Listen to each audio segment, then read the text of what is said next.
Kelly, we're awaiting the Treasury Secretary, who has been among the earliest and most honest brokers on the economy, as the White House has hewed very closely to the message that the U.S. is not in a recession. But Secretary Yellen last May suggested that the Fed might need to raise rates to tame inflation. Last fall, she said that inflation might not go away until the end of this year. And so while she's already said that she believes the underlying economy is strong, what we're listening for today is where she believes the economy goes from here. Kelly? Are there any policy implications, Kayla? Any announcements here? What are we really listening for?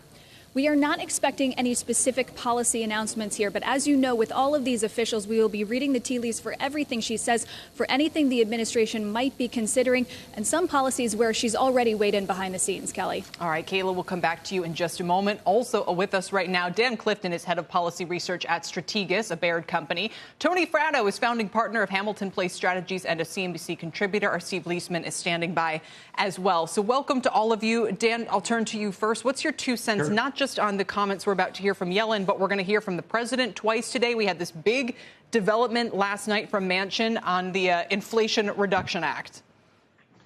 Yeah, so the president's approval rating over the last couple of weeks has continued to deteriorate. He's below where President Trump is. They really needed to right the course. The president's come out of COVID with a strong sense of momentum. He now has a CHIPS bill that's likely to pass. He now finally got Senator Manchin to commit to an agreement. And the administration feels like they are starting to get a little bit more of an offensive march here. But they are going to be weighed down by the economic data. Inflation remains very high. We just had 2 negative quarters of GDP growth. We can debate about whether that's a recession or not, but Americans don't feel well about that. And you're still going to have high inflation. It's going to take months for that to come down. And I think they're trying to get out in front of that. At these levels, the president will be in for a pretty tough midterm election night, and they're trying to get some sort of improvement from that with these latest developments that occurred. And Steve Leisman, not that anyone in our audience needs to be reminded, but Janet Yellen was the former Fed chair. Are you anticipating anything that she says that could be a veiled critique of Fed policy and endorsement, or do you think she'll try to steer clear of that entirely? I think she'll steer clear of it, Kelly. I think that the administration is in a mode right now where it's letting the Fed do the heavy lifting when it comes to fighting inflation. I think there's things the administration can be doing other than passing bills and calling them inflation-fighting things when they don't appear to be doing so. Tony Fratto, we turn to you. Are we missing something in the details of this proposed legislation on the clean energy side, on the subsidy side, on the tax hikes? I mean, where do you see the inflation reduction? Well, I don't really think about it in terms of inflation reduction. I know Larry Summers talks about it that way. We have to remember this is a bill that's going to be implemented over time, and we're dealing with inflation right now, and it's not going to come fast enough either way. She should be talking about jobs, and that's what I expect her to hear from. All right, Tony, thank you. And here's the Treasury Secretary, Janet Yellen. Moment for our economy, and it presents an opportunity for us all to take stock. Coming out of the depths of the pandemic, the United States experienced an historic economic recovery, a rebound that's unmatched in our nation's modern history in its speed and scale. Right now, even in the face of global headwinds, including a war in Europe and successive variants of the pandemic, our economy remains resilient. Our unemployment rate stands at 3.6%, household finances are strong, and industrial output continues to grow. This outcome was not preordained. In January 2021, when President Biden and this administration took office, the unemployment rate was at 6.4%. 834,000 new jobless claims were being filed each week on average, and 20 million Americans were receiving unemployment benefits. Only 1% of Americans had been fully vaccinated against COVID-19, and over 3,000 people were dying from the virus each day. In many respects, by the time President Biden took office, our economy had been brought to a standstill. At its core, our remarkable progress since then has been driven by this administration's policies, particularly through timely and targeted fiscal support in the rescue plan combined with a vaccination effort that allowed businesses to reopen and Americans to get back to work. Over the course of the administration, our economy has created over 9 million jobs, and the labor market is now at full employment. In 2021, we saw the biggest single-year decline in unemployment on record and the biggest year of economic growth in almost 4 decades. Fixed investment has recovered to pre-pandemic trend in just 2 years. By comparison, in the last 2 recessions, this never happened. And during this time, we also reduced the deficit by $1.5 trillion. These statistics are not abstractions. They represent American workers back at work, families with more financial security, and businesses, small and large, that have been able to hire and grow. As President Biden has said, we've entered a new phase in our recovery, focused on achieving steady, stable growth without sacrificing the gains of the last 18 months.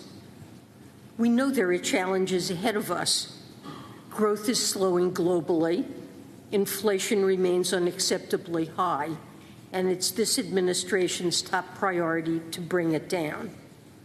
We know how difficult higher prices can be for families, how they can squeeze a household budget, and how challenging the past 2 years of disruption caused by COVID-19 have been. And that's why this administration mounted an historic vaccination campaign to get the pandemic under control, and why we're laser focused on bringing down prices. The same factors that have driven inflation to record levels internationally in peers like Canada, the United Kingdom, and the Eurozone, those factors are hurting Americans as well. These challenges also include Vladimir Putin's illegal and shameful war in Ukraine. More than half the inflation experienced in 2022 reflects rising food and energy costs, global fallout from Russia's invasion. And it also reflects the lingering impacts of the pandemic, particularly in China, where repeated lockdowns have brought their economy to a halt. While the Federal Reserve has the primary role in bringing down inflation, the President and I are committed to taking action to drive down costs and protect Americans from the global pressures we face. That includes the President's historic release of 1 million barrels a day from the Strategic Petroleum Reserve, which helped reduce the price of gas by between 17 and 42 cents per gallon, according to a Treasury analysis this week. Americans have seen additional relief on this front, and in the last few weeks, prices have declined by over 60 cents a gallon in total. Our efforts also include the work we've done to develop a cap on the price of Russian oil, a way to ensure a steady flow of oil onto the global market, while denying Putin revenue for his military. At a time of global anxiety over high prices, a price cap on Russian oil is one of the most powerful tools we have to address inflation by preventing future spikes in energy costs. The reconciliation package announced yesterday will also help ease inflationary pressures by lowering some of the biggest costs families face, including energy, health care, and prescription drugs, all while making historic investments in fighting climate change and reducing the deficit. Importantly, this bill will also make sure we finally have the resources we need to ensure that wealthy Americans are not able to avoid paying the taxes they owe. These efforts are long overdue, and Congress should pass it immediately. This context, including the successes of the last year and the global challenges we face, is critical in understanding today's GDP data. Most economists and most Americans have a similar definition of recession. substantial job losses and mass layoffs, businesses shutting down, private sector activities slowing considerably, family budgets under immense strain, in sum, a broad-based weakening of our economy. That is not what we're seeing right now when you look at the economy. Job creation is continuing. Household finances remain strong. Consumers are spending and businesses are growing. As one example, in the last 3 months, our economy has created over 1.1 million jobs. In the 3 months beginning each modern recession outside of the pandemic, our economy lost 240,000 jobs on average. Spending by businesses and consumers, the core of our economic activity, rose by 3% in the first quarter of this year and continued to expand in the second. Industrial output, the measure of our manufacturing, mining, and utilities sectors, has shown strong average growth over the first half of the year compared to sharp average declines during past recessions.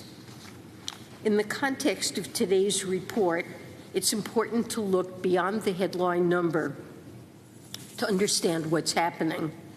The contraction in GDP was driven primarily by the change in private inventories, a volatile component of GDP which subtracted over 2 percentage points off quarterly growth. Today's report shows continued expansion in consumer spending overall and in services in particular, in addition to notable strength in net exports. Overall, with a slowdown in private demand, this report indicates an economy that is transitioning to more steady, sustainable growth. This path is consistent with one that eases inflationary pressures while maintaining the labor market progress of the past 18 months. While our economy has been resilient in the face of numerous shocks over the past 2 years, I should also stress that there are numerous risks on the horizon, many of them global, that we remain highly attuned to. They include the outcome of the war in Ukraine, COVID lockdowns in China, and pandemic-related supply chain snarls.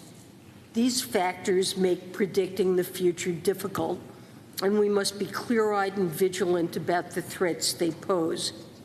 But we cannot lose sight of the remarkable progress we have made from the depths of the pandemic and the tremendous resilience our economy has shown, thanks to the hard work and perseverance of American workers, families, and businesses, as well as effective policy.